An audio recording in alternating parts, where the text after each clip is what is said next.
Entonces el niño se identifica, no elige ser, sino se identifica por X y razón. Ahí se declaró que era, digamos que inconstitucional el tema de que tuviera que tener 18 años, una infancia trans, para poder hacer esta modificación. No debería de ser polémico porque la Suprema Corte de Justicia de la Nación ya se pronunció respecto de amparos en revisión y de acciones de inconstitucionalidad que son icónicas a nivel nacional. Sí. El no reconocimiento entonces es una forma de violencia. ¡Mexicanos! ¡Muera la corrupción! ¡Ey! Háblenos de leyes. Alonso Cajica Rugerio, juicios civiles y controversias familiares. ¿Va a entregar a Maduro o lo va a defender? Gonzalo Tello Valderrama, negocios mercantiles y civiles. La única traidora es usted aquí. Osvaldo Fernández Islas, derecho mercantil y delitos patrimoniales. El diputado Ricardo Monreal Quejano. Mario Macuil, juicio de amparo y juicios federales. Ya está en la Constitución, se llama igualdad sustantiva. Ramón Pacheco, derecho corporativo. Él es Hugo Aguilar Ortiz. ¿Cómo se convirtió en el nuevo ministro presidente de la Suprema Corte de Justicia de la Nación? ¿Quieren poder sin pueblo? Exijo que ponga orden. Deben el acceso a todos los derechos. Y empezamos. Directo al derecho, directo al derecho, directo al derecho, directo al derecho, directo al derecho, directo al derecho. ¿Qué tal amigos? ¿Cómo están? Soy Alonso Cajica Rugerio. Estamos en esta edición de la segunda temporada de su programa Directo al Derecho. Hoy vamos a tocar un tema muy controversial, muy polémico y muy de vanguardia, que es las infancias trans. Me acompaña en esta ocasión, como me acompañó en la temporada pasada, el maestro Gustavo Torres Porras. Muchas gracias por haber venido, maestro. Al contrario, nuevamente, gracias por la invitación. Y como cada semana, el licenciado Osvaldo Fernández Islas. ¿Cómo estás? Hola Alonso, Gustavo, maestro. Un gusto tenerte nuevamente aquí en el programa. Creo que en los 2 episodios pasados quedamos con muchos temas contigo. Agradecemos que nos hayas aceptado la invitación nuevamente. Vamos a comenzar con este tema tan polémico que no ha sido tocado por muchos abogados. Aquí en la oficina hemos tenido temas respecto a esta situación. ¿Y de dónde empezamos? ¿Cómo empieza este movimiento? Muy bien. Para poder empezar precisamente sobre cuestiones de infancias trans y un poquito a lo mejor dentro del discurso, invito mejor dicho, tanto por ejemplo para esta edición o para el discurso del día al día, quitar el adjetivo de polémico, porque realmente no debería de ser polémico. Al nosotros seguir introduciendo un adjetivo de ese tipo, pareciera ser que estamos perpetuando que el tema de infancias trans o cuestiones LGBT o CX es algo que siempre está en pugna o en pelea respecto de una visión, vamos a poner, una visión normativa, ¿no? O heteronormativa. Pero bueno, eso es lo primerito. Para poder hablar de infancias trans, pues precisamente nosotros debemos pues de identificar pues puntos de partida, ¿no? Tanto sociales como jurídicas. Porque para poder entender una infancia trans, pues debemos de conocer todo lo que ha venido trabajándose a través de más de 40 años, pues dentro del movimiento de derechos humanos de naturaleza LGBT, ¿no? Previo más o menos a los años 70, que es donde se maneja de manera fuerte el tema en varios de los países. Sin embargo, en Estados Unidos, a partir de los movimientos de 65, 68, comienza a haber precisamente ya una lucha fuerte respecto del reconocimiento de derechos de las personas LGBT, ¿no?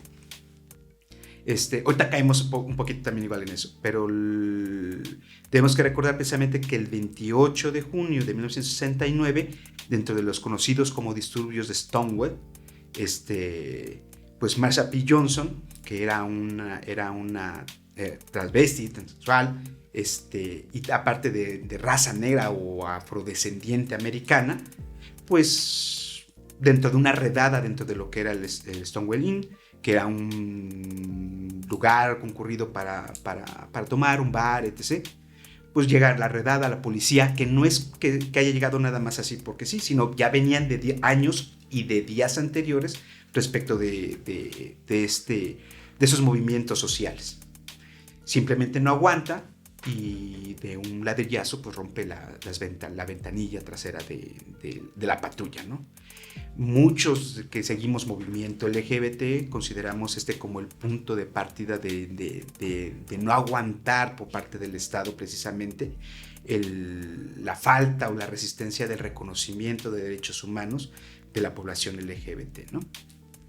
Creo que ese históricamente sería el punto de partida, porque ahora sí, a partir de ese momento, es como se comienzan a crear diferentes movimientos, asociaciones, tanto nacionales como internacionales, para poder, en un momento dado, ir creciendo y reconociendo y sabiendo analizar precisamente pues, lo que viene siendo LGBT, ¿no? Ya desde el inicio comenzamos con decir LGBT, pero muchos a lo mejor de nuestros oyentes o los que se encuentran viendo exactamente este podcast, ¿qué es ser LGBT, no? ¿O qué es LGBT, no? LGBT es un acrónimo con el cual inicia principalmente las diferentes, pues, identidades sexogenéricas con las cuales, pues, empieza toda esta idea diferentes a la heterosexualidad. L de lesbiana, G de gay, B de bisexual y T en este caso de transexual. Sin embargo, comienzan a agregarse diferentes iniciales, ¿no? Para poder completar el acrónimo, ¿no? T de travesti, I de intersexual, Q de queer, A de asexual, incluso comúnmente luego llegamos a ver un más. Exacto. Entonces, y ese plus da a entender que hay tantas identidades sexogenéricas y que no solamente son las únicas que se pueden reconocer, ¿no?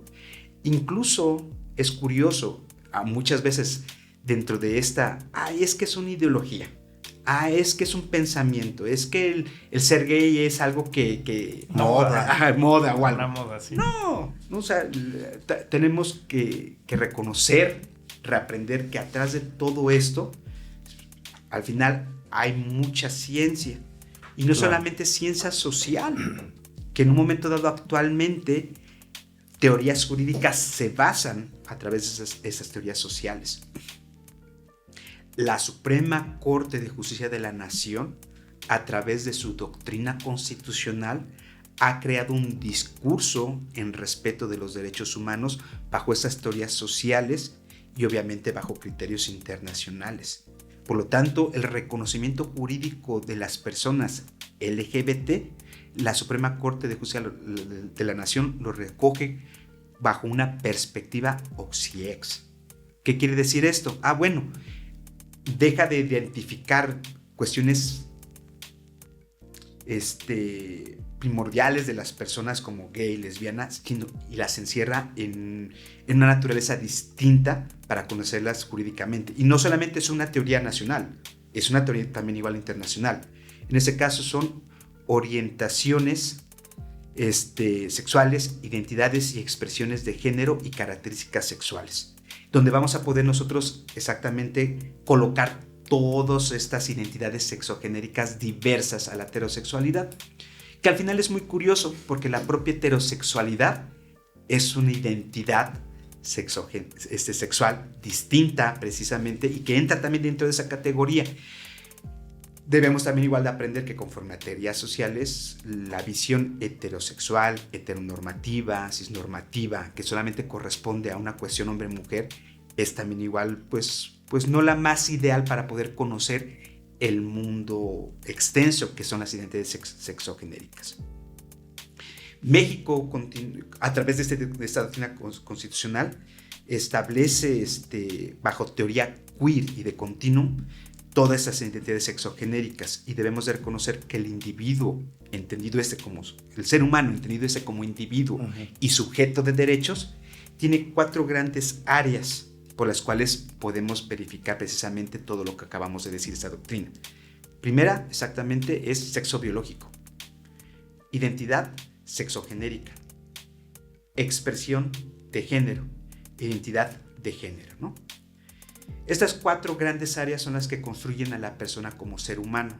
y cada una de ellas desprende distintos derechos humanos. El sexo biológico es lo que va distinguiendo precisamente de una persona a otra respecto de genitales, que es lo que diferencia de uno a otro de macho y hembra. Sin embargo, dentro del continuum sabemos muy bien que no solamente hay macho y hembra en el aspecto biológico, sino que hay varias cosas que influyen para que no solamente exista macho y hembra. Y ahí es donde entra la intersexualidad como punto medio, o por lo menos puntos medios. Lo que actúa anteriormente y que ahora incorrectamente, tanto política como jurídicamente, era lo que conocíamos como hermafroditas, que actualmente eso es completamente incorrecto. El concepto internacional, así como nacional, es intersexual. Pero no solamente la genitalia es la que define el sexo biológico, sino hay otras cosas, genes, hormonas, que ocasionan precisamente otro tipo de situaciones, ¿no?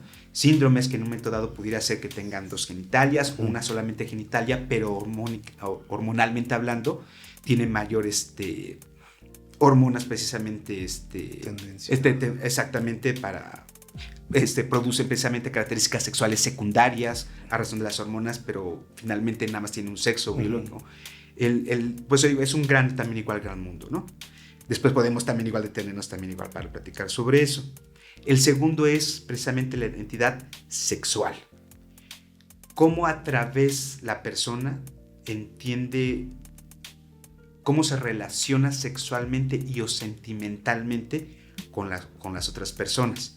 Y es donde encontramos precisamente la heterosexualidad y la homosexualidad. La heterosexualidad entendida, todas aquellas personas que tienen relaciones sexuales o se enamoran precisamente de personas distintas a su propio sexo. Y la homosexualidad con su mismo sexo. Pero también igual dentro de este continuum hay diferentes estadios. De hecho, actualmente también igual esa área se separa en dos, la cuestión sexual y la cuestión precisamente de enamoramiento sentimental o afectiva, precisamente. Por lo tanto, puedo yo nada más relacionarme sexualmente con personas diferentes a mi sexo, o con personas iguales a mi sexo, o con ambas, pero afectivamente puede ser solamente con una, con otra, con ambas, o sin nadie. Claro. O no puedo tener relaciones sexuales, pero sí tener relaciones afectivas con otras personas. Muy bien. El tercer rubro precisamente son género, identidades de género. Y tenemos una subespecie que son sobre cuestiones de identidades culturales. Identidad de género es lo que actualmente nosotros expresamos como hombre y mujer. Y es lo que en un momento dado se espera que deba de conducirse a una persona en cierto estado o en cierto estado territorial y temporal. ¿Qué es lo que en un momento dado en México en el 2026 esperaría que una persona con genitalia macho debe de comportarse en ese aspecto territorial y temporal? Pero no era lo mismo comportarse hombre actualmente, el día de hoy, en México, en Puebla, que hace 10, 15, 20, 50 años. Y tampoco no es lo mismo ser hombre siendo 2026 en México que ser hombre, por ejemplo, en África, en Asia, Japón o en otro país. Las identidades de género precisamente se encuentran delimitadas por esas razones. Una cuestión territorial y una cuestión temporal. ¿Y qué es lo que espera la sociedad respecto de esa persona? Claro, y ahí lo que decíamos, se desprenden cuestiones culturales. Como por ejemplo los mushes aquí en México, los farfad en Australia, los Two Spirits en grupos nativos americanos, ¿no? Con los cuales, a razón de cuestión cultural o multicultural, se crean estas subespecies de identidades sociales, ¿no? Y como último es la expresión de género. La expresión de género es cómo nosotros damos a conocer nuestra identidad de género. Y que muchas veces también igual no puede corresponder a esa propia identidad o puede potencializarse respecto de ello bajo esta teoría del continuo, ¿no? Y en este caso es lo que entendemos como masculino y femenino, o el punto medio precisamente andrógino, o los diferentes estadios entre unos y otros, ¿no? Entonces se espera que una persona macho con identidad heterosexual, comportándose como hombre, su expresión precisamente va a ser, pues, barba, camisa, pantalón, zapatos, hebilla, etc., ¿no? Pero conforme vamos jugando dentro de este continuum, es como se van creando diferentes expresiones. Incluso una persona también igual, macho, heterosexual, con identidad hombre, pero con expresión tendente a femenino, es decir, que tenga rasgos un poco más femeninos, el cruce de piernas, voz más suave, una sobreeducación, pero eso no quiere decir que por su expresión es una persona exactamente distinta a la heterosexual. Hay reglas específicas. Mi expresión y mi identidad de género no definen mi sexualidad, al igual que mi sexualidad no define mi identidad ni mi expresión de género. Y ha de decir usted, maestro, y todo esto, ¿cómo llegamos precisamente a infancias trans? No, qué bueno, porque, o sea, hay definiciones que muchos las desconocemos, o sea, que no tenemos ese conocimiento y pues tú eres la persona adecuada para llevarnos gracias. Sobre esa educación. Exactamente, creo que es reeducación. Porque nosotros cuando inicialmente tenemos principios familiares, sociales, morales, ¿no? ¿Cuáles son? Pues el respeto de la persona, ¿no? En esto precisamente es en lo que abarca el derecho humano. El respeto precisamente al derecho de la otra persona a existir. Y dentro de su dignidad humana, con independencia de su identidad sexogenérica. Identidades y expresiones sexogenéricas. Y de ahí es muy importante precisamente el respeto a las infancias trans. Como lo platicamos la vez pasada, y que ahorita vamos a lo mejor a retomar, un niño, niña o adolescente por sí mismo es un individuo, es una persona completa, no es una persona incompleta, no es un adulto, no un adulto. Uh-huh. Por sí mismo es una persona con pensamientos, sentimientos, identidades que van construyéndose del día al día, exactamente. Y por eso se toma este continuum, porque Osvaldo el día de hoy, Alonso el día de hoy, no es el mismo que va a ser el día de mañana, ya sea porque el día de hoy aprendimos algo nuevo o porque desaprendimos precisamente algo nuevo. O en su caso porque nos dimos oportunidad de aprender cosas o experiencias nuevas. Nos desarraigamos, ¿no? Claro, y principalmente de esos prejuicios, Y el no creer que existan infancias trans a razón de esos prejuicios de que esto es moda, es que como un niño puede reconocerse o saber si es o no es una persona trans, o que necesita transicionar y que forzosamente tiene que estar sujeta a un proceso. No. Desde los principios de Yogyakarta, desde el 2006, que es el primer documento internacional con el cual se basa el derecho humano de las personas dentro de estas diversidades sexuales disidentes o no normativas a la heterosexualidad, empieza precisamente a transicionar este reconocimiento de derechos, principalmente en aspectos trans, ¿no? Y de hecho este documento ha sido actualizado bajo otras visiones que precisamente son a partir de los ODS, y evidentemente dentro de esta visión a la Agenda 2030, también igual se crean los principios de Yogyakarta más 10, ¿no? Que en 2017, cambiaron. Cambiaron, sí. Bueno, se actualizaron. Se actualizaron. Teniendo conforme a esta progresividad, ¿no? Esta progresividad de derechos humanos. Sí. Exactamente, y de derechos humanos. Dentro de la visión que se tenía al inicio cuando se crearon, todavía no se tenía este alcance de crecimiento de identidades como ahora pues las sabemos y las reconocemos, ¿no? ¿Cuál sería el parteaguas en México, jurídicamente? ¿Cómo llega esto a un juzgado y eventualmente a la corte? Muy bien. El primer antecedente en México que podríamos reconocer respecto de derechos LGBT o CIEX es el procedimiento de rectificación de acta para poder en un momento dado adecuarla a tu realidad social. Ese fue el primer procedimiento. El procedimiento lo estuvo en CDMX, no se tuvo a nivel nacional.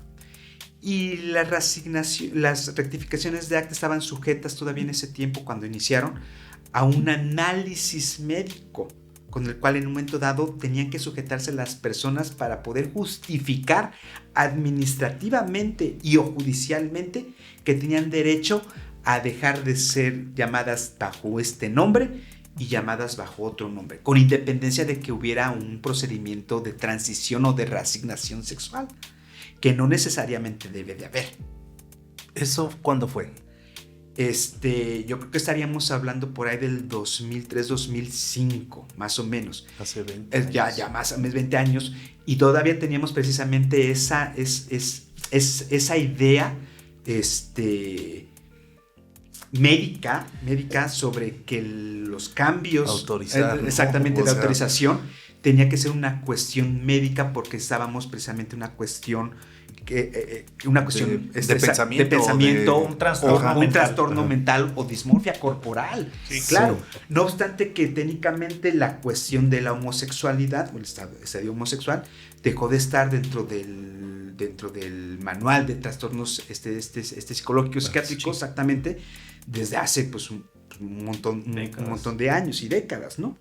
Y de ahí que el 17 de mayo sea el Día Internacional precisamente contra la homofobia, bisfobia, LGTBofobia, ¿no? Finalmente. Y posteriormente ese avance administrativo, tenemos actualmente que cualquier persona que quiera realizarse el cambio de nombre por tener una identidad distinta a la que fue registrado en su nacimiento, ya ni tiene que pasar de manera judicial. Es una solicitud completamente administrativa, bajo el respeto del derecho humano de libre desarrollo de la personalidad. Muy bien. Eso es lo que sucede con ese primer procedimiento. Y posteriormente, dentro del matrimonio igualitario. Y del matrimonio igualitario derivó precisamente sobre también igual cuestiones de divorcio, ¿no? Bueno, el matrimonio igualitario, pues estaríamos hablando más o menos por ahí del 2013, más o menos, pero principalmente dentro del 2011, cuando se emite la primera resolución bajo la acción de inconstitucionalidad que promueve el Estado de Oaxaca respecto de sus apartados normativos de lo que debería de entenderse el matrimonio, ¿no? Y que sujetaba como la mayoría de los estados dentro del centro de la República, que tenía que ser entre una persona, hombre y mujer, además de otras características, que en este caso sobre la ayuda mutua, etc., y perpetuar la especie. Entonces fueron 3 apartados normativos que se analizaron y que los 3 precisamente consideraban que eran violatorios de derechos humanos. Puebla, a través de esta acción de inconstitucionalidad, permite la apertura precisamente dentro del matrimonio igualitario. Y posteriormente pasaron bastantes años, casi 8 años, para que pudiera haber el cambio legislativo. Y solamente podíamos acceder precisamente la población LGBT a un matrimonio, pues en un momento dado, pues a través de la acción de inconstitucionalidad. Y a veces teníamos que promover el amparo correspondiente para que tuviéramos la resolución respectiva para poderla presentar ante el juez del registro civil y poder entonces, bajo un mandato constitucional, un mandato de autoridad federal, pues realizar el levantar el acta de matrimonio, ¿no? Pero una vez que se lleva a cabo precisamente también igual la supresión de los apartados normativos en el Código Civil, pues evidentemente nosotros podemos acceder ya sin necesidad de ir precisamente a hacer valer nuestros derechos ante autoridades pues federales y constitucionales, ¿no? Y las otras son las importantes. Bueno, hay otras evidentemente dentro de las cuales pues podemos platicar sobre también igual cuestiones relevantes dentro de toda la evolución de derechos de personas LGBT, y que nos las establece el propio cuaderno de jurisprudencia y el protocolo de actuación, entre ellas pues varios rubros, ¿no? La principal precisamente sobre las cuestiones de matrimonio. En este caso, todas las relaciones familiares, matrimonio, concubinato, sus sedes de convivencia. La segunda, las cuestiones de filiación homoparental, en este caso sobre el hecho de adopciones o métodos de reproducción asistida entre familias homoparentales. El tercer grande rubro sobre las cuestiones de los derechos de los padres a educar a sus hijos respecto de a su propio pensamiento, líneas o religión, ¿no? Y derechos de seguridad social, libertad de expresión y como último gran rubro, lo que venimos a platicar el día de hoy, las infancias trans. Las infancias trans ya no es un tema discutido, eso es lo curioso, no debería de ser polémico porque la Suprema Corte de Justicia de la Nación ya se pronunció respecto de amparos en revisión y de acciones de inconstitucionalidad que son icónicas a nivel nacional. Sí. El 155 del 2021 que fue resuelto, los dos fueron resueltos en 2022, y el 397 del 2021 con el cual establece el reconocimiento de los niños, niñas, adolescentes trans. ¿Y por qué, si ya estamos reconocidos por la Suprema Corte de Justicia, por qué lo seguimos debatiendo? Lo acaba de decir aquí el maestro, por cuestiones precisamente de prejuicios. Dejamos de entender que el derecho de identidad sexogenérica es eso, es un derecho. Sí. Por lo tanto, el ámbito no es una cuestión moral, no es cuestionable, ni religiosa, o sea, ni de ningún otro aspecto más que el aspecto jurídico.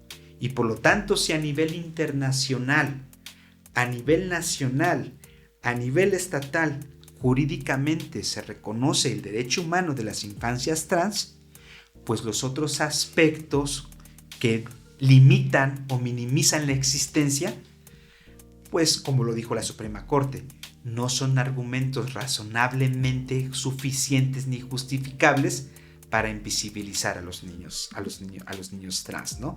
Entonces es algo que nosotros debemos de desaprender y o reprender, ¿no? Que en nuestra situación, también igual hay una serie de criterios de la Suprema Corte y precedentes judiciales que nos establecen que lo que el papá o mamá, sus convicciones propias, ya sea por cuestiones educativas, religiosas, morales, filosóficas, no son suficientes para limitar el derecho del niño, niña o adolescente, que en este caso atentaría en contra de su libre desarrollo de la personalidad. Sí, incluso pudiera considerarse como una comisión de un delito, ya sea en violencia de género o violencia familiar, o sea, sí. Pero bueno, vamos. Incluso, claro, por partes, claro. Vamos avanzando. ¿A partir de cuándo? Un niño, niña, adolescente puede establecer su identidad o elegir o solicitar ese reconocimiento. Ok, en cualquier momento. En cualquier momento. Vamos a recordar también igual que hablando sobre infancias y adolescencias, tenemos que dividir grupos etarios también para poder saber sobre derechos de niños, niñas y adolescentes. Toda persona menor de 18 años es niño, sí, internacionalmente hablando. Pero toda persona mayor de 12 años, pero menor de 18 años, es adolescente. Toda persona menor de 12 años es niño, identificando sobre estos grupos etarios de niñez y adolescencia, o infancias y adolescencias. Pero a través de su libre desarrollo de la personalidad y su autonomía progresiva, un niño de 3-4 años puede él en un momento dado decir en ese día, el día de hoy, es que es eso, la identidad es cómo el niño se identifica a sí mismo. Por X y razón. Entonces, ¿se elige o se reconoce? ¿Mandé? ¿O primero se elige y luego se reconoce? No, es que tampoco ninguna. Creo que ninguna de las dos sería se identifica. Ok. Porque también no es una cuestión de elección. También igual hay bastantes papers y científicos que las identidades sexogenéricas, no identidades, pero las identidades sexuales que están tomadas de la mano, no justifican tu identidad genérica, pues sí son cuestiones también igual de mayor relevancia biológica, ¿no? Habemos muchos que somos partidarios respecto del reconocimiento biológico de la homosexualidad, con las cuales decimos, pues, uno nace con esa identidad y a través del tiempo y conforme las circunstancias sociales, familiares y relaciones interpersonales se refuerzan, se reconocen o se desconocen, ¿verdad? Sí. Por X y razón.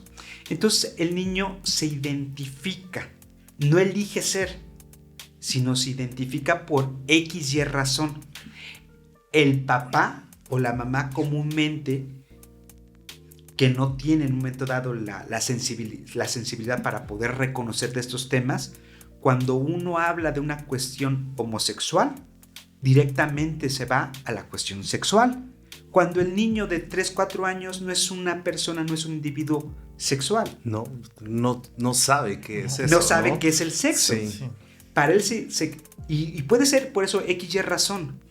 Tal vez ese día o durante esa semana el niño se identifica como niña porque a las niñas les dieron permiso de salir previamente al recreo. Y por lo tanto decide en ese momento identificarse como niña porque a él encuentra una conveniencia para ello. Y no es porque comúnmente los papás digan, es que está mal, ya le enseñaron, o tiene una desviación, ¿no? Saber, y entonces, ¿cuál es lo primero? Pues obviamente dentro de toda relación intrapersonal es la comunicación. Sí. Los papás deberían de tener sus habilidades parentales para acercarse con sus hijos, para poder platicar estas situaciones de identidades y saber cuáles son sus necesidades, y dentro de escuchar estas necesidades, acompañarlos para que se les reconozcan precisamente esas identidades. Actualmente todo niño menor de 18 años puede ir acompañado con su papá a realizar los trámites administrativos correspondientes para el cambio de nombre o incluso precisamente de género, ¿no? Para modificar su acta de nacimiento.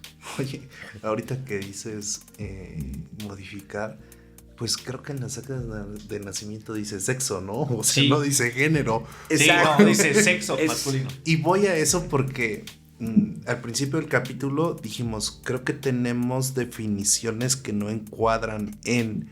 Y bueno, en un lenguaje poco que llevamos en el episodio, pues tú nos vas corrigiendo la mala utilización de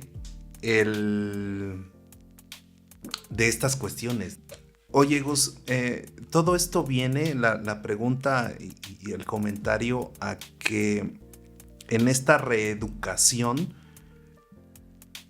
utilizamos términos de manera equivocada.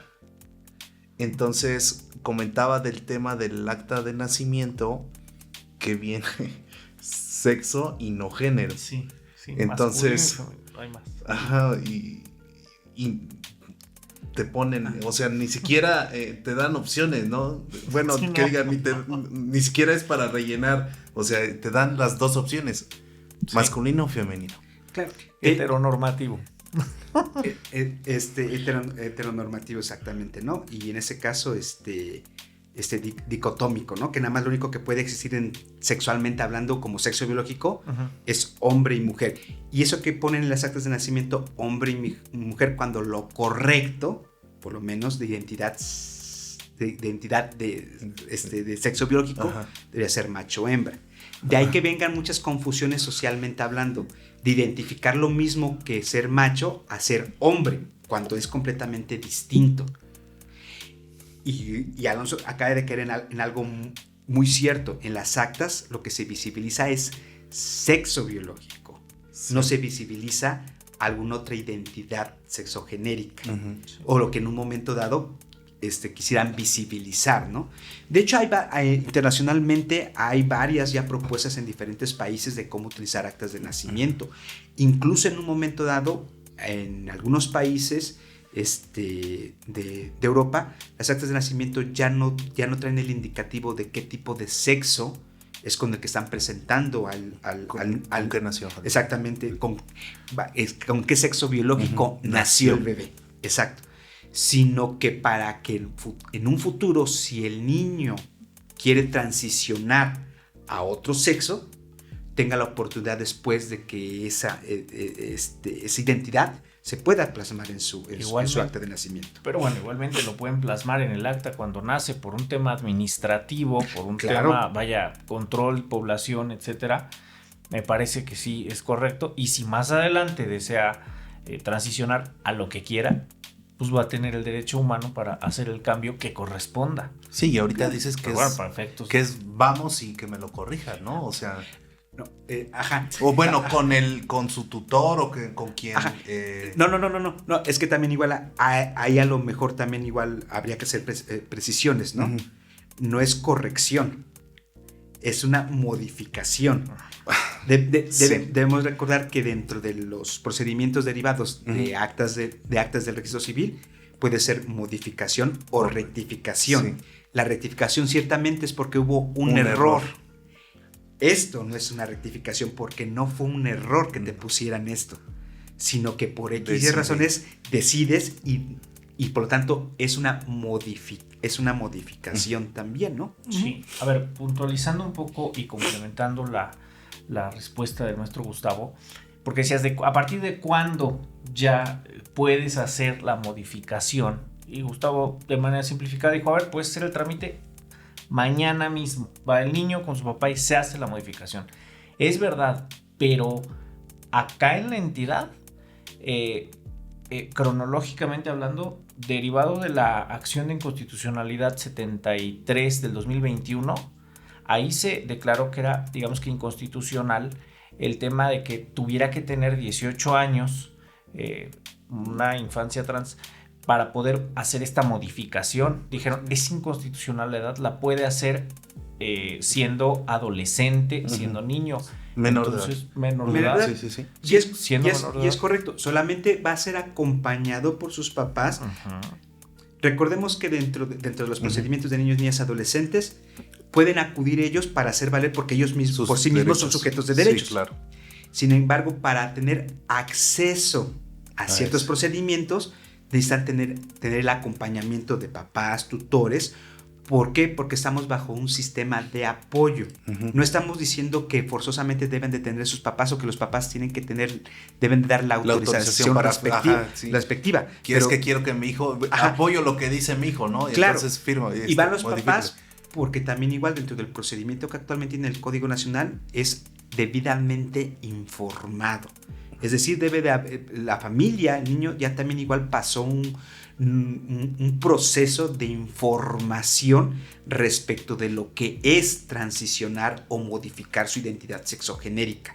Ya no a través de un proceso médico o incluso, psiquiátrico y o médico, porque forzosamente si tenías que cambiar, previamente querías cambiarte de hombre a mujer, forzosamente tenías que cambiar y transicionar todo tu cuerpo de hombre a mujer para que pudieras adecuar tu nombre que querías como mujer. Actualmente ya no es necesario eso. Ahora, y por eso, y eso que es un adulto, muchas veces cuando de repente, y es que es eso, a la gente no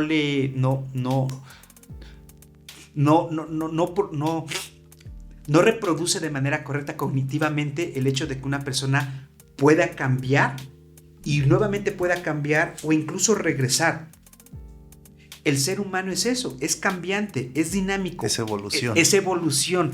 Por eso nos basamos en teoría de continuo. Del día al día nosotros estamos variando, no somos estáticos, ni en nuestro pensar, ni en nuestras identidades.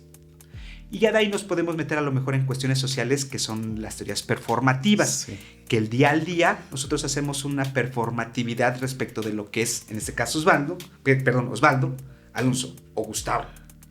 Y nosotros construimos una identidad de lo que es Alonso, de lo que es Osvaldo y Gustavo, del día al día. Y tenemos performatividades distintas en la casa, en nuestros matrimonios, con laboralmente, con los amigos. Entonces hay varias identidades de lo que es, de lo que somos, ¿no? Pero bueno, en este caso es lo que no entendemos. Si un adulto tiende a cambiar día al día, con mayor razón un niño, porque está en constante desarrollo. Y su cambio administrativo de modificación de identidad puede ser a lo mejor durante 2-3 años y posteriormente pueda reidentificarse y volver en un momento dado a transicionar a otra identidad. Y eso no quiere decir que esté mal. Al contrario, se está reconociendo y por lo tanto su nombre puede estar sujeto a 2, 3, 4 veces.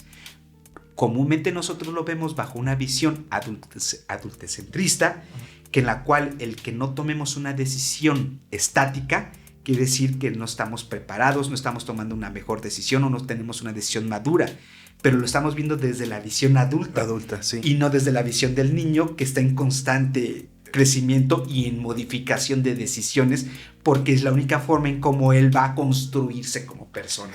Sí, y bueno, con esta idea, entonces, ¿cuáles serían las obligaciones de los padres cuando el niño, hablando de menor de 18 años, niña, adolescente, elige o decide transicionar, cambiar, o la palabra que sea, de modificar?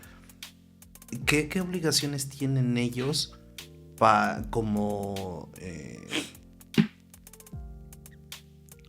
como garantes de los derechos de los niños, porque los tienen a su cuidado bajo su patria potestad, para que el niño no se sienta mermado, obstruido o denigrado, ¿no? O sea, claro. O discriminado sobre todo.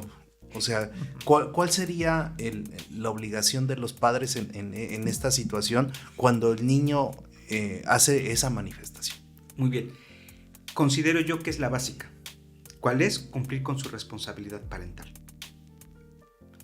Y que esta responsabilidad parental no se encuentre sujeta a ideologías, moralismos o sensibilidades religiosas, sino cumplir precisamente con esto. Papá y mamá estamos para poder acompañar a que nuestro hijo sea feliz al final. Digo ya. Y en ese caso jurídicamente a que nuestro hijo se encuentre satisfecho respecto de sus derechos. Por lo tanto, el primer saque es lo que decíamos hace ratito, es escucharlo. Papá y mamá deberían estar capacitados para poder tocar este tema. Si no quieren tocar ese tema es porque hay algo ahí dentro del pensamiento, un prejuicio, exactamente, algo que les resuena en esa ideología parental, que ese tema no puede ser tocado. O que esté mal. O que esté mal. Sí. Por X razón. Ya sea porque esté mal, porque religiosamente esté prohibido, porque para ellos moralmente es algo que cómo es que mi hijo tiene estas ideas, ¿no? ¿Qué van a decir la sociedad? Claro. Técnicamente papá y mamá deberían estar capacitados, tener las herramientas necesarias para poder sentarse con el hijo y preguntar, muy bien, te acompañamos respecto de lo que tú nos estás platicando. ¿Qué has pensado? ¿Qué quieres? ¿Ya lo has platicado? ¿Has investigado? Sí, no. La obligación de papás es proporcionarle la información correspondiente de lo que es esto.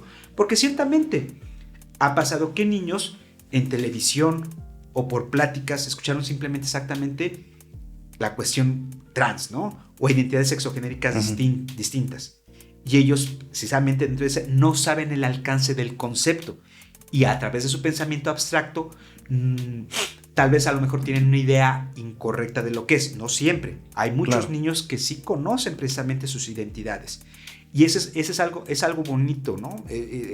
Inicialmente creíamos que los niños no tenían identidades a esa edad. Pero ciertamente el niño va construyendo su identidad desde chico, ¿no? Y no es de que no creamos por el hecho de que sean niños.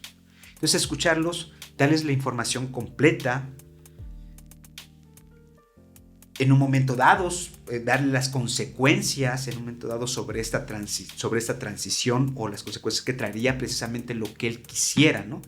Y una vez que se encuentre informado y decirle precisamente qué es lo que va a pasar respecto de todo esto, bueno, pues irlo acompañando poco a poco, ya sea con transición o sin transición respecto de su sexo biológico o incluso nada más únicamente administrativo para la cuestión de cambio de nombre, ¿no? Pero a ver, el cambio de, por ejemplo, muy puntual, en el cambio de modificación del acta de nacimiento, esa no es una idea que nace de la mente de un niño. Esa es una idea que un adulto inculca en un niño. Y sí, el niño no te va a decir a los 8 años, quiero que me cambien el acta de nacimiento para que yo aparezca ahí como mujer. No, saben claro, qué bueno, existe. Eso es información, ¿no? Ajá. Bueno, entiendo Ajá. que Sí. ya lo decidiste, Sí, bueno, yo- te informo, claro, vemos esto. Y yo creo que y es muy probablemente, yo no utilizaría como papá acta de nacimiento, sino en lo más básico, ¿no? En el documento donde quedó tu nombre. Ajá. No vayamos a más. La cuestión del nombre es una cuestión también de igual de otras circunstancias particulares. Por ejemplo, a ti de niño, ¿cómo te gustaba que te dijeran? Ujú. No, Alonso simplemente. Alonso. No. Loncho. Loncho. Muy bien. Sí. Ok. Sí. ¿Quién en un momento dado te enseñó a querer exactamente eso? No lo sé, me lo decían de cariño y me gustó. Exacto. Los niños, precisamente dentro de esto, saben exactamente qué es lo que sienten bien para ellos.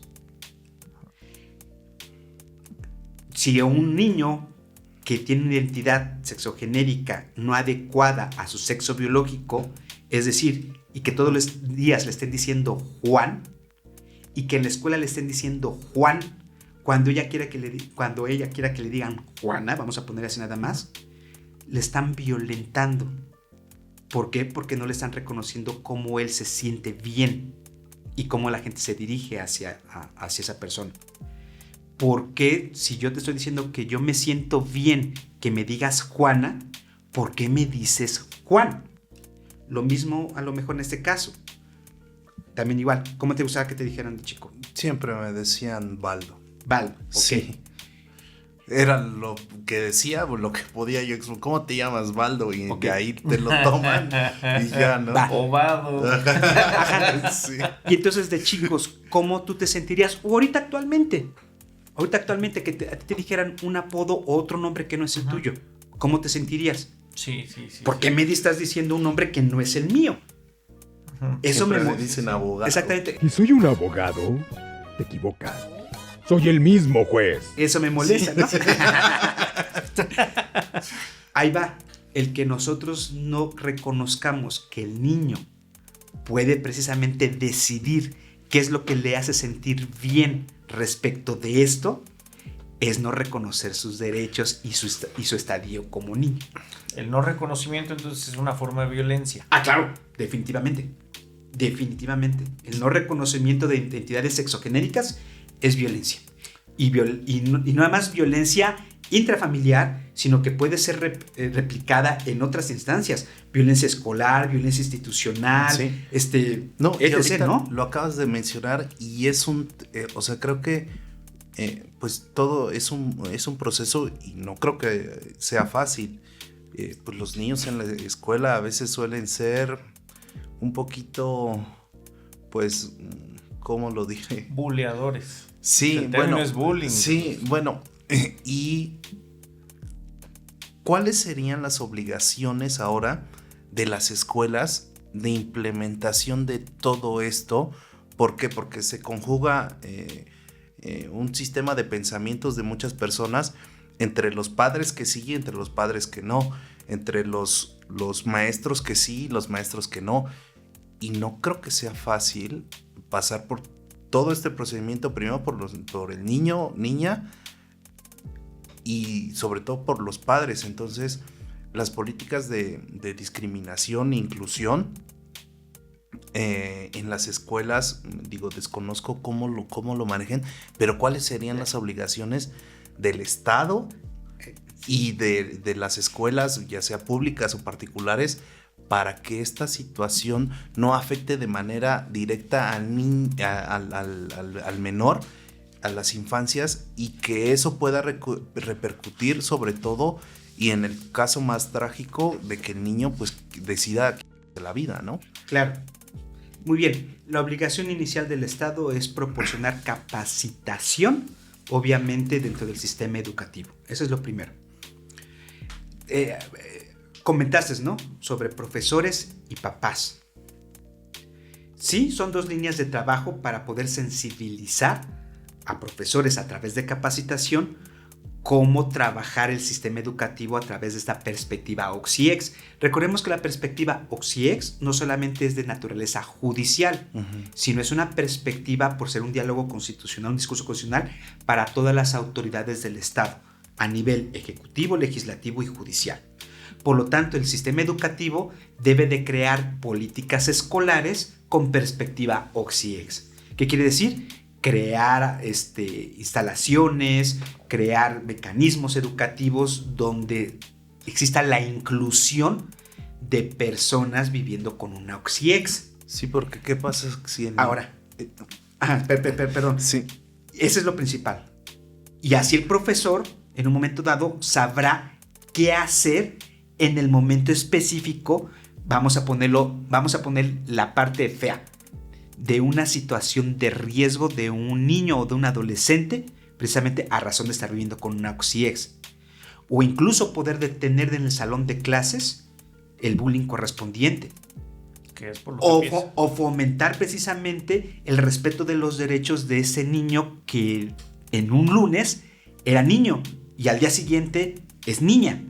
Y por lo tanto le va a pedir a los alumnos que sean respetuosos, porque de aquí en adelante se tienen que dirigir a esa compañera bajo este nombre. E incluso yo, cuando pase lista, debo de pasar con el nombre con el que se identifica o se reconoce. El profesor, es que estas son locuras. Bueno, la puerta está muy grande y váyase usted a un área donde en un momento dado usted considere que puede usted expresarse de esta forma, porque en esta escuela no va a ser. El papá, es que no tienen que hacer esto. No le gusta nuestra escuela, señor. Hay muchas escuelas, usted elija la que en un momento dado se adecue a sus intereses. Pero esta escuela pública, y aún así las privadas, pública por parte del Estado, protegemos los derechos de los niños, niñas y adolescentes. ¿No le gusta? Pues váyase a un sistema donde en un momento dado no protejamos los derechos de sus niños, de su hijo. A ver, sí, pero es complicado porque hoy en día una escuela pública en esta entidad pide, por ejemplo, que todos lleven uniforme en ciertos días y que además, por ejemplo, el corte de pelo, no puede haber niños varones con el pelo largo.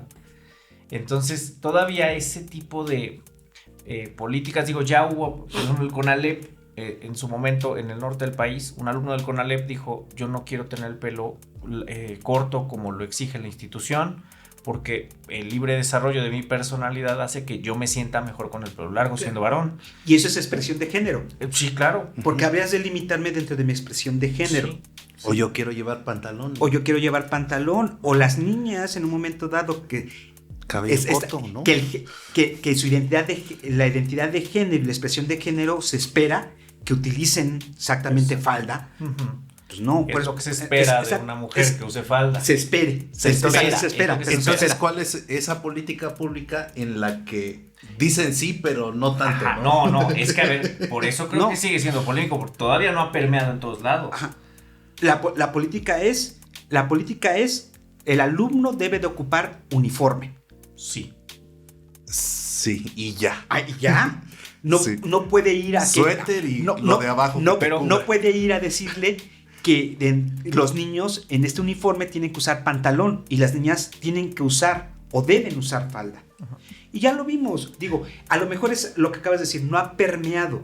La norma está, el precedente está, tanto nacional como internacional. Ahorita de que estabas platicando precisamente sobre estas situaciones, ya lo hemos visto. Primero tenemos el caso Atalia Rufo y niños precisamente contra Chile en 2010. Tenemos el caso Brown contra el Board of Education de Estados Unidos de América, con el cual estableció precisamente los baños inclusivos y que son precedente. Incluso en México ya tenemos escuelas públicas con el cual precisamente privilegian las identidades sexogenéricas distintas a un baño de niño y de niñas.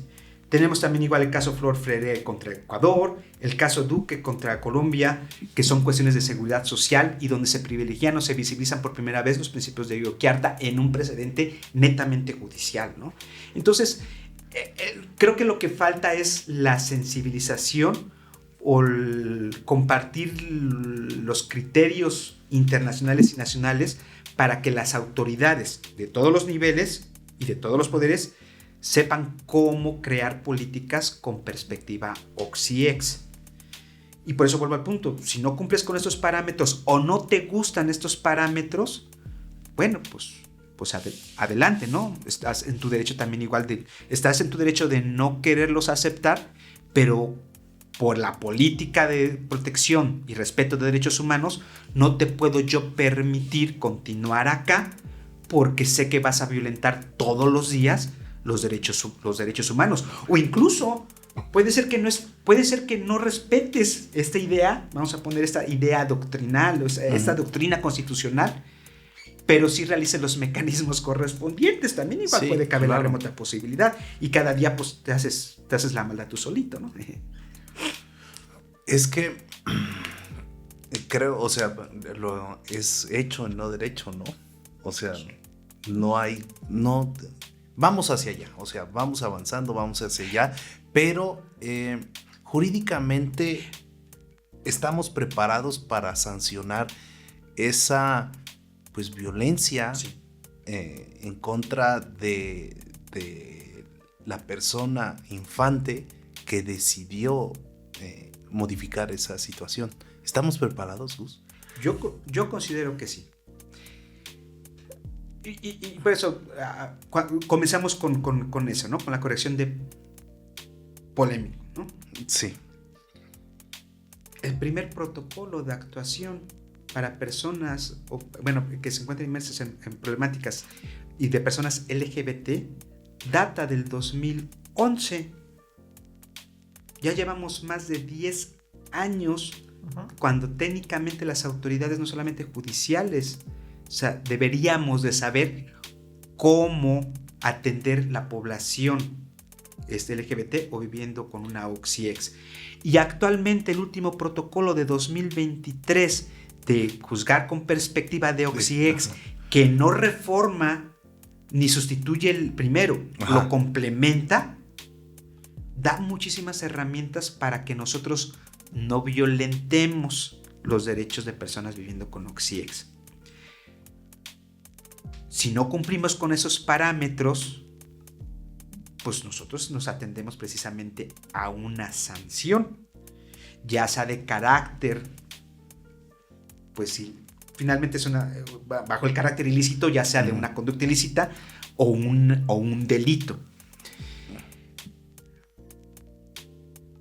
Si la autoridad judicial o cualquier autoridad al momento de que tenga que dar un servicio a una persona viviendo con OXY-EX y en específico una infancia trans, si no realiza los mecanismos correspondientes que tiene el protocolo, como ajustes razonables, acciones afirmativas, ajustes a su procedimiento o incluso juzgar con perspectiva de OXY-EX y ver si efectivamente hay una asimetría respecto de esta relación por el hecho de tener un OXY-EX, pues no está cumpliendo con este parámetro.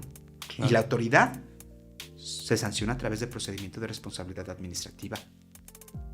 Porque todos estos precedentes y jurisprudencias se sujetan a cualquier autoridad. Sí. E incluso establece en carácter de jurisprudencia y precedente judicial, toda autoridad que no cumpla los parámetros que establecen las jurisprudencias o las precedentes judiciales está sujeta precisamente a destitución también igual de cargo. Pero creo que muchas veces hablando como garante de derechos y como abogado o como especialista, creo que muchas veces decimos, pues ya mira, ya te reconocieron, ya nos costó, pero entonces no atacamos esa cuestión de la reeducación. No la atacamos, o sea, se queda así. Y no solamente pasa con este derecho. O sea, no tienes favorable una sentencia y dices, bueno, pues me voy al recurso y de ahí me voy a la instancia federal. Y ya dices, bueno, ya. Pero una situación como esta, o sea, porque no sabes qué trascendencia vas a tener con el perjuicio del infante, ¿no? O sea, no sabes si ese recorrido judicial o ese recorrido administrativo, pues qué daño le va a hacer, ¿no? Claro, el impacto que va a tener respecto de esa infancia y qué va a producir cuando vaya a ser una persona adulta, ¿no? Y de ahí la importancia que el Estado, entendido en los diferentes niveles, en diferentes poderes, deben de proteger, respetar los derechos humanos de la comunidad LGBT, ¿no? Y principalmente de infancias trans, dentro de todos los procedimientos donde se vean inmersos niños y niñas adolescentes trans, ¿no? Sí, nos explicabas de juzgar con esta perspectiva Oxiex, perdón. ¿A qué se refiere? Ok. Es poder en un momento dado identificar dentro de una situación judicial si existe una relación asimétrica o de poder con base precisamente a que una persona se encuentra viviendo con una oxiex, es decir, con una orientación sexual, identidad y expresión de género, características sexuales distintas a la que está sometiendo poder.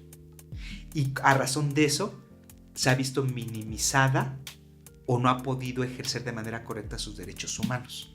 Y por lo tanto debe de existir justicia reforzada a través de los procedimientos para poder equilibrar exactamente esa asimetría. Va muchas veces de la mano con perspectiva de género, porque al final la perspectiva de género no solamente quiere decir que es para las mujeres, sino para todos los grupos etarios que establece el artículo 1 de la Constitución, ¿no? El género puede ser para hombre, para mujer, para niños, para adultos mayores. Entonces, pudiera ser, por ejemplo, vamos a aterrizarlo a un ejemplo muy sencillo. En un divorcio de una relación homosexual, en donde dentro de esa relación, a razón de una identidad de género o una expresión de género, uno de los cónyuges, por poder, se dedicó precisamente a labores del hogar. ¿Por qué? Porque tenía una identidad de género dirigida más a mujer y una expresión de género más femenina. Y por lo tanto, dentro de esta relación, el que se consideró que tenía una identidad de género más hombre y con expresión de género más masculina, ejerció un poder a razón de su identidad de género y expresión respecto del otro. Y por lo tanto, no, tú como eres la mujer, te vas a quedar precisamente a las labores del hogar. Y no le permitió precisamente lo que ya sabemos, un desarrollo personal, laboral, profesional. Y por lo tanto, cuando acceden al divorcio, claro está que entonces dentro de esta relación debe de haber un equilibrio para poder en un momento dado proteger los derechos que no le fueron reconocidos durante la relación sexual. Sencillo. Y por lo tanto debes de implementar, conforme al protocolo, precisamente un ajuste al procedimiento, un ajuste razonable al procedimiento también, ¿no? Porque muy probablemente la persona que no tuvo el desarrollo profesional, pues no tiene ingresos correspondientes. Claro. Y en un momento dado, lo único que le va a poder acceder también igual va a ser Defensoría Pública, a diferencia del otro, que sí va a tener un abogado privado, y por lo tanto, entonces en un momento dado, también igual, esos acompañamientos jurídicos tenemos que ver precisamente el mayor nivel. A veces las partes o los abogados, no, es que ya se vendió, no, es que está inclinado hacia la parte actora, la parte demandada. No, lo que estamos haciendo es justicia reforzada dentro de este reconocimiento y perspectivas conforme lo que exista. Y lo que hemos platicado desde los previos capítulos, ¿no? Perspectivas de género, vulnerabilidad, derechos humanos, adulto mayor, discapacidad, multiculturalidad, afromexicanos, afrodescendientes, en condición de desplazamiento, refugiados o migrantes, LGBT, oxiex, todos se conjuntan y por lo tanto debe de haber ese equilibrio dentro del propio proceso. Los abogados deberían estar capacitados bajo estos documentos, protocolo de actuación, cuaderno de jurisprudencia y manuales de la Suprema Corte respecto de este tema, además de los otros Sí, más, ¿no? O sea, es tanta la literatura jurídica en este tema que a veces no estamos empapados como abogados de esto, y bueno, pues para esto sirve este tipo de programas, y más contigo, maestro, que realmente nos vas orientando. Queremos ir cerrando. Alonso, no sé si tengas alguna pregunta al maestro. Sí, bueno, yo tengo ahí duda de, por ejemplo, una infancia trans. De repente un niño trans quiere modificar o quiere autopercibirse de manera diferente, y dice a un padre conservador, le hace saber su sentir, y el padre dice: no, tú naciste niño y vas a ser niño para siempre. Y vas a estudiar ingeniería, además. O sea, vas a ser... y usarás botas. Y usarás botas y casco como debe de ser, ¿no? Como lo hacía tu abuelo y como lo hago yo, ¿no? O sea, bien, o sea, sí, reacio, ¿no? Entonces, y bueno, durante entonces la infancia no se le reconocen, y entiendo que una supresión a la identidad de ese infante va guardando ciertos rencores y va gestando ciertos traumas que cuando sea adulto, la pregunta es: ¿podría generarse ahí un derecho a la reparación de un daño moral? Porque, a ver, él va a decir: yo siempre quise estudiar, conozco un par de personas que son abogados y dicen: es que a mí no me gustaba esto, o sea, me obligaron. O sea, soy abogado porque mi papá me dijo: o estudias, ¿sí? o estudias derecho o no te pago la carrera. Sí, claro, ¿no? Y bueno, ya salieron. Filosóficamente hablando, esas falsas dicotomías, ¿no? Sí, Son falsas dicotomías, ¿no? Que solamente tienes dos decisiones, ¿no? Nada más hay de dos. Vas a estudiar esto o lo otro, y si no, pues no te lo pago y te lo pagas. Es muy curioso, dentro de teoría de daños. Uh-huh. Ya ha estado explorado precisamente también igual esta situación, y la respuesta que el día de hoy yo puedo compartir es sí, sin ningún problema. Las personas pueden solicitar a través de acción de pago de daños y perjuicios, en este caso daño moral, incluso daño cesante. ¿Por qué no? Poder solicitar precisamente la remuneración correspondiente por no haber permitido precisamente el libre desarrollo de la personalidad, y que eso no le permitió desarrollarse precisamente en áreas o en ámbitos dentro de los cuales actualmente, pues moralmente, entendido anímicamente dentro del desarrollo holístico, pues no está al 100 y tengo una afectación. Y la puedo acreditar porque llevo años siendo al psicólogo. En un momento dado, a lo exhibo mejor 25 facturas sí, de lo claro, que he pagado. Claro. Yo, por eso digo, yo no... ¿Se ve caso frontera? No creo que sea realmente caso frontera. Yo creo que si nos metemos a precedentes judiciales de common law y anglosajones, sí, debe de haber un montón y 800%. Aquí en México, por eso digo, no conozco específicamente alguno sobre pago de daños. Ajá. Y respecto sobre identidades sexogenéricas. Tenemos muchísimo antecedente sobre pago de daños a razón precisamente sobre cuestiones profesionales y de género. Pero específicamente sobre OxyEx, creo que no.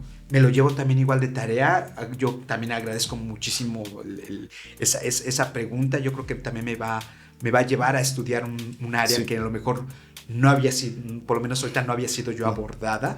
Comúnmente no llegamos hasta ese punto, ¿no? Realmente no llegamos a ese daños punto. Y derecho de daños, claro. ¿Por qué no? Sí, oye, Gus, para cerrar, ¿qué mensaje o qué consejo le darías a los padres o a las personas que piensan que ceder a este tipo de ideologías por parte de las infancias es ceder a una ideología? Eso precisamente. Que sus preconcepciones, que muy probablemente sean prejuicios, no permiten el reconocimiento de los derechos de sus hijos o de las personas en general, en ese caso de sus niños. Y volvemos al punto, y eso no permite que sean felices. creo que yo invitaría precisamente a los papás, a las mamás, a las familias, a las personas, a que dejen de creer que esto es una moda o es una idea o un trastorno. Un trastorno, en el peor de los casos, porque todavía... Sí. Y exactamente eso es. Y si en algún punto precisamente creen que esto no es correcto, acudan a sus instancias correspondientes para poder sensibilizarse respecto de toda esta doctrina constitucional, ¿no? Finalmente sí es una ideología de género, pero no una ideología entendida de que es una cuestión pasajera de moda, sino que hay un sustento bajo ciencia social, psicológica, biológica, sobre de lo que son los OXIEX. Y acudan a sus talleres. No somos todólogos. Debemos entender que lo que nosotros creemos, muy probablemente a lo mejor no sea lo correcto. Y el nosotros asumir una idea que es fija, limitando las ideas y los derechos de las demás personas, es contraproducente. Entonces pueden acudir al ayuntamiento, al gobierno del estado, incluso al poder judicial a través de los procedimientos judiciales, y pueden a través de justicia terapéutica o a través de mecanismos terapéuticos en otros estadios administrativos, talleres de nuevas masculinidades, sobre violencia de género, sobre lo que son las comunidades LGBTs u OXIEX, y entender y atender precisamente el tema que es una realidad social y que ahora sí literal, ¿no? En todas las familias pasan, ¿no? En todas las familias pasan, y reconocer si es que tenemos un familiar o un niño precisamente con identidades sexogenéricas distintas a las que nosotros tenemos, pues tener las herramientas necesarias para poder en un momento dado atender el tema, ¿no? Y no violentar de esa forma los derechos de sus hijos o de las personas, ¿no? Entonces, la invitación como conclusión es el cambio de paradigmas, claro, y el cambio de pensamientos arraigados a razón de otras circunstancias externas, como la moral o la religión, que ninguna de las dos tiene nada que ver con identidades sexogenéricas, ¿no? Cambiar de opiniones de sabios. Sí. Me voy con esta palabra, reeducación, y que pues el derecho, así como la sociedad, siempre va en evolución. Pues muchas gracias, maestro Gustavo. Como siempre es grato tener a una persona con el conocimiento adecuado sobre el tema tan especial. Interesante. Pues al contrario, yo como siempre agradezco muchísimo la invitación a conocerles dentro del podcast, y esperemos que pues sigamos continuando también igual en esta nueva temporada, ¿no? Claro que sí. Y muchas pues gracias. A todos los que nos escuchan los exhortamos, los conminamos, los invitamos a que nos sigan en la página Directo a Derecho y en nuestras redes sociales. Muchas gracias a todos por escucharnos. Hasta la próxima. Hasta luego. Esto fue Directo al Derecho, la fuente de información en la que confían los especialistas en leyes, y el podcast que escuchan los principales empresarios de México. Esto es una producción de Directo al Derecho, todos los derechos reservados.